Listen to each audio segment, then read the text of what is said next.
All praises to the Most High, Yahweh Ba'ashem Yahweh Shai, Ba'ashem Racha Kodash. Double honors to the elder apostles and elder bishops of Great Millstone who rule well. Peace and salutations to the hopeful elect, scattered throughout the four corners of the earth, laboring in His truth in all sincerity. 2nd Esdras 15, verses 28 through 30. Behold, an horrible vision, and the appearance thereof from the east, where the nations of the dragons of Arabia shall come out with many chariots, and the multitude of them shall be carried as the wind upon earth, that all they which hear them may fear and tremble. Also the Carmanians, raging in wrath, shall go forth as the wild boars of the wood, and with great power shall they come and join battle with them, and shall waste a portion of the land of the Assyrians.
Okay, that video that I just showed, I am going to allow this gentleman here, Stephen Horn. He put up a tweet roughly 10 hours ago stating, Hindus, Elamites, have acquired over 100 acres for a massive temple complex in the rural town of Moncrief, North Carolina. The Tamils plan to build the world's largest statue of their warrior god, Murugan, which would be taller than the Statue of Liberty. And so that's what that actual video was. It was showing a computer graphic of what they intend to build here on these 130 acres of land that they just acquired in North Carolina. This here is a view, more like an aerial view of the computer animated graphic here of what this would be looking like. And we can double tap on that, make it a little bigger. And that's their God of War. And that God of War is name was Murugan or something like that to that effect.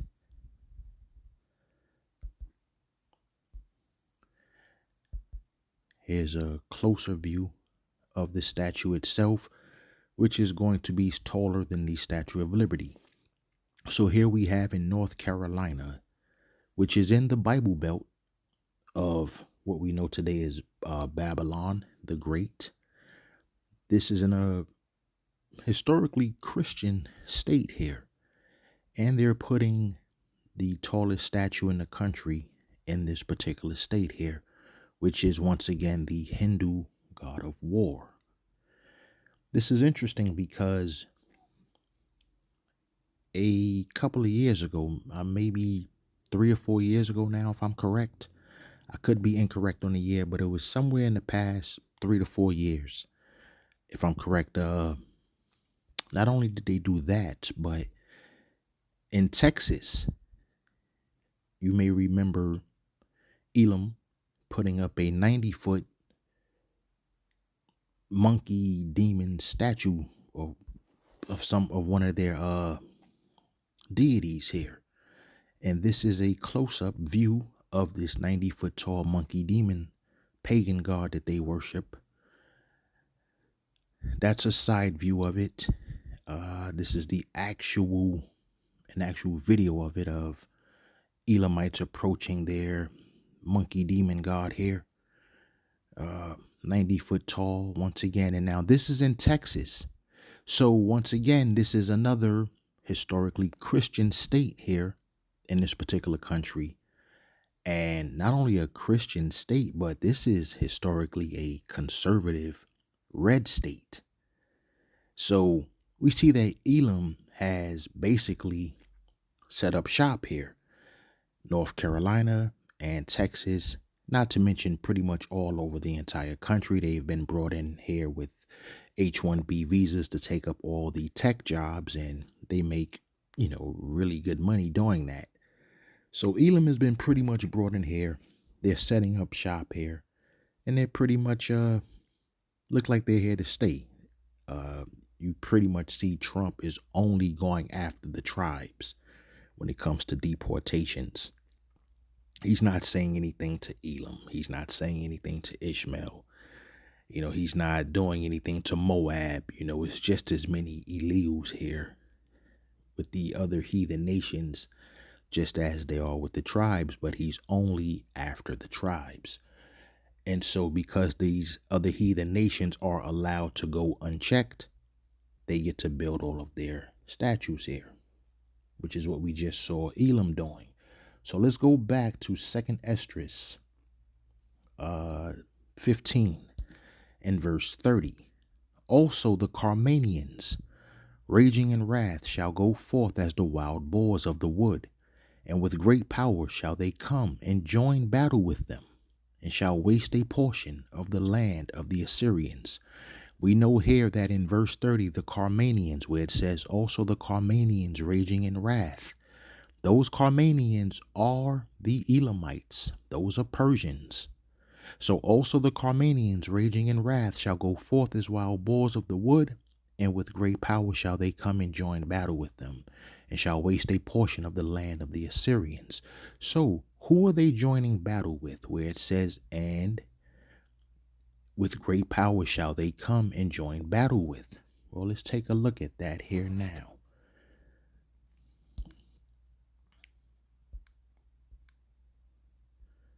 So let's come here and we'll take a look at this particular video. This is a campaign ad of an individual by the name of Ishmael Muhammad, who's running for office somewhere in the state of Ohio. So here's his actual campaign ad.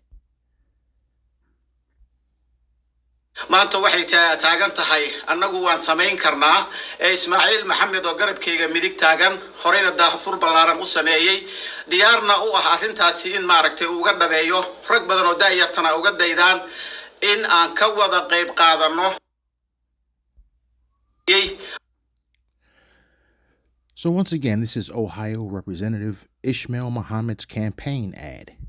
No, this was not done in a foreign country. This was not done in Northern Africa or in the Middle East. That is right there in Ohio. They basically saying, F you, Nero. We don't care about you stating that English will be the language of the land. We're going to do our campaign ads in our native tongue. So that campaign ad was done in Arabic. Let's also take a look at this video here.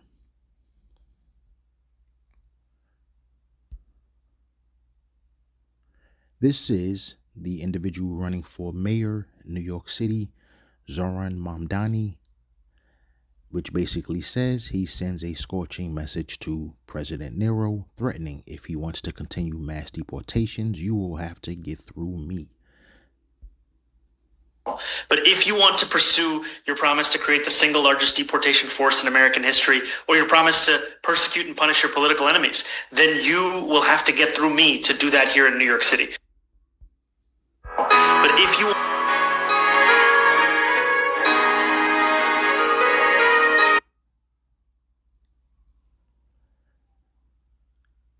So here's an individual who is not even the mayor of New York City yet, and he's already sending direct challenges to Nero, basically telling him, if you plan on moving forward with your mass deportations, you, Nero, will have to go through this individual right here, Zoran Mamdani.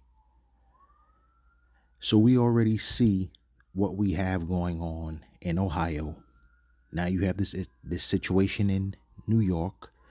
We already have been seeing the situation in Minneapolis, if I'm correct, or Minnesota, with Ilhan Omar's district, where there's a very large population of Somalis, just as there are in Ohio, as well as now you're looking at Dearborn, Michigan. There's another very large population of Ishmaelites there as well as another Bible Belt state, Georgia, which also has several Ishmaelites running for public office this election season. So now let's go back to 2nd Esdras 15 and 30. Also the Carmanians, raging in wrath, shall go forth as the wild boars of the wood, and with great power shall they come and join battle with them. Who's that them that they're going to be joining battle with? Let's go up one verse. Verse 29, where the nations of the dragons of Arabia, Ishmaelites, shall come out with many chariots, and the multitude of them shall be carried as the wind upon earth, that all they which hear them may fear and tremble. So that is your dragons of Arabia. And as you can see right now, if you're keeping up with current events, you see a large influx of Ishmaelites coming into Babylon.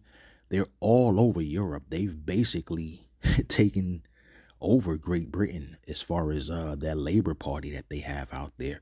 You also have Ishmaelites committing mass genocides in Nigeria, Sudan, places like that. So right now, Ishmael is on a move, and that's all according to prophecy as well. If we look at Genesis chapter 16, verse 12.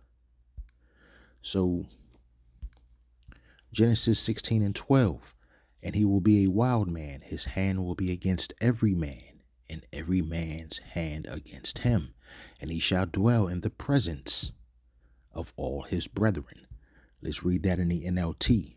This son of yours, speaking of Ishmael, as you can see in the verse above, and the angel also said, you are now pregnant and will give birth to a son.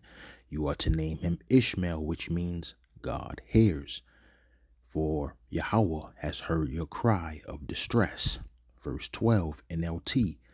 This son of yours will be a wild man, as untamed as a wild donkey. He will raise his fist against everyone, and everyone will be against him. Yes, he will live in open hostility against all of his relatives.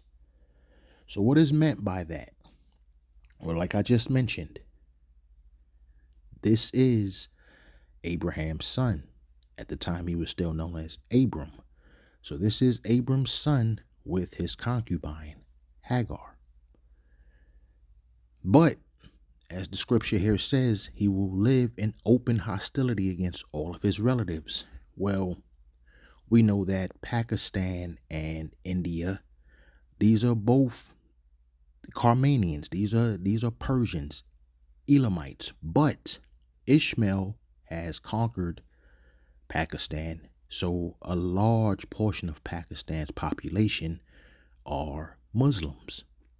So we know that Ishmael and Elam are not the best of friends. We know that Ishmael and Edomites are not the best of friends.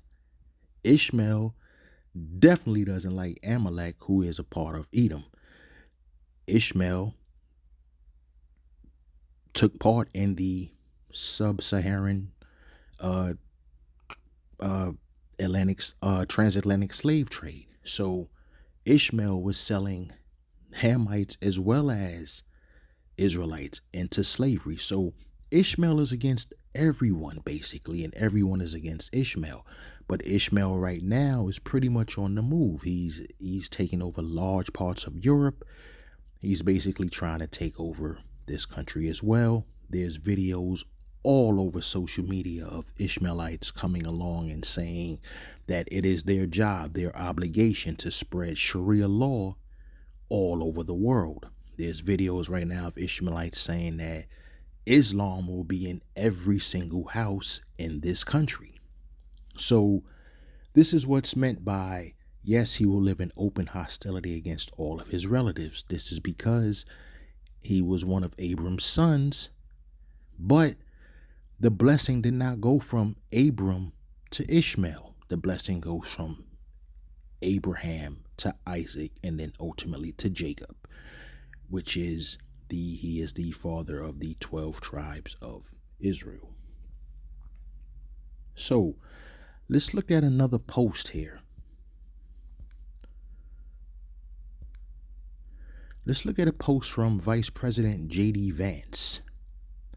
J.D. Vance stated in July 2024 in a speech at a U.S. conservative conference that the United Kingdom could become the first truly Islamist country that will get a nuclear weapon under the new Labour government.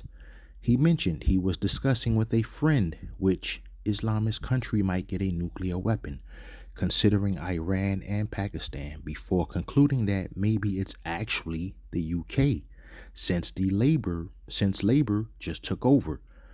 This comment was part of a broader critique of European immigration policies and a fear of mass migration and Islamism that is common in some right-wing U.S. political circles.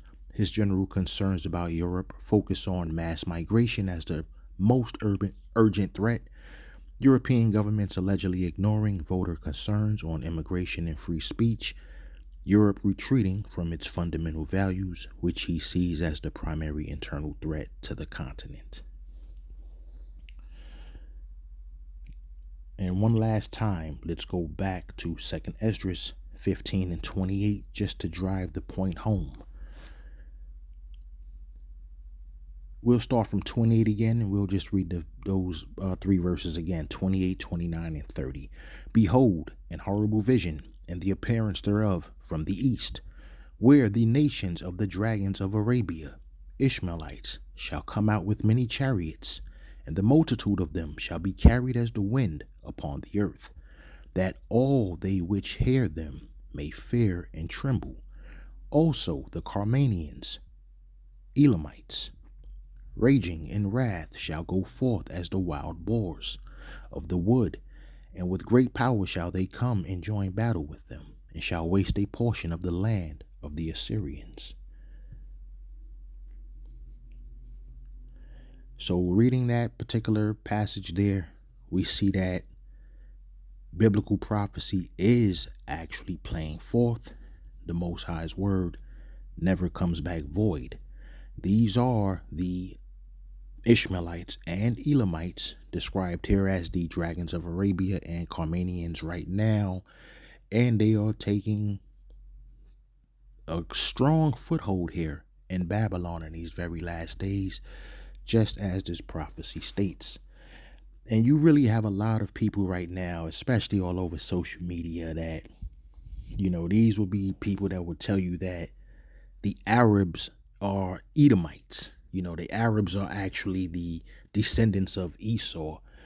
They basically say that because they obviously do not understand the Table of Nations, nor do they understand biblical prophecy. But I'm not going to go off on a tangent there. It is what it is as far as I'm concerned at that point.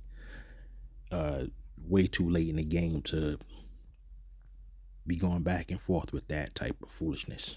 But I'll actually go more into detail with this particular topic here, because that is my 7-part series. I am coming up on part 6 here, part 6 of my 7-part series titled 7 Symptoms of Babylon's Impending Doom. And actually part 6 is the changing demographics of Babylon, the 6th symptom of Babylon's impending doom is its changing demographics, which we briefly touched on here just now regarding the growing population of Elamites and Ishmaelites and their stronghold in government and technology right now in this country. So with that being said, I'm going to actually end this, I should say, with Isaiah 46 and 10. Let's go to Isaiah 46 and 10. We'll read it in both the KJV and NLT. Declaring the end from the beginning and from ancient times, the things that are not yet done, saying, my counsel shall stand, and I will do all my pleasure. NLT. Only I can tell you the future before it even happens. Everything I plan will come to pass, for I do whatever I wish. And that is, thus saith Yahweh, Bahashem Hamashiach Yahweh Shai. I pray this has been edifying and reaches the ears it's supposed to reach. Shalom.